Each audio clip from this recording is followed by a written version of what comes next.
5 আগস্টের নাটকীয় রাজনৈতিক ঘটনা প্রবাহে সবার আগে একটি খবর সামনে আসে। প্রধানমন্ত্রী শেখ হাসিনা দেশ ছেড়েছেন। আর এই গুরুত্বপূর্ণ তথ্যটি প্রথম জানান ডক্টর ইউনূসের প্রেস সেক্রেটারি শফিকুল আলম। তবে প্রশ্ন উঠছে, প্রেস সচিব কিভাবে সর্বপ্রথম এই তথ্য জানলেন? কারা ছিল তার সোর্স? এই প্রশ্নের এবার জবাব দিলেন প্রেস সচিব নিজেই। তিনি বলেন, আমার সোর্স ছিল গণভবনে, তারা আমাকে নিশ্চিত করেছে। আমি একজনের থেকে নেয়ার পর আরেকজনের কাছ থেকে রিকনফার্ম হয়েছি। যদিও ওই সোর্সের নাম তিনি গোপন রেখেছেন, তবে অনেকে ধারণা করেন প্রাক্তন প্রধানমন্ত্রীর প্রেস সেক্রেটারিই ছিলেন সেই শক্তিশালী উৎস। আন্তর্জাতিক সংবাদ সংস্থায় কাজ করার অভিজ্ঞতা থেকে তিনি বলেন, আমার রিপোর্টিং ভুল হলে সেটি 4000 বার ছড়াতো। তখন একটি সরকার আমাকে প্রসিকিউটও করতে পারত। তাই 2 সোর্স থেকে নিশ্চিত হয়ে তারপরই খবর পাঠাই।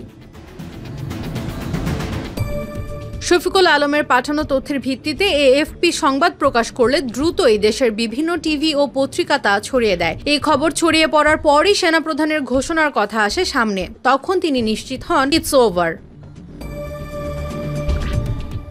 ওই দিনের প্রসঙ্গ টেনে তিনি আরও জানান, সকাল থেকে গণভবন ঘিরে উত্তেজনা ছড়ায়। জানা যায় 2টি বড় মিছিল গণভবনের দিকে অগ্রসর হচ্ছিল। একটি উত্তরা থেকে প্রায় 5 লাখ মানুষ এবং অন্যটি যাত্রাবাড়ি শ্যামপুর দিক থেকে প্রায় 3.5 লাখ মানুষ। নিরাপত্তা বাহিনীর আশঙ্কা ছিল জনতার এই ঢল সামাল দেয়া সম্ভব হবে না।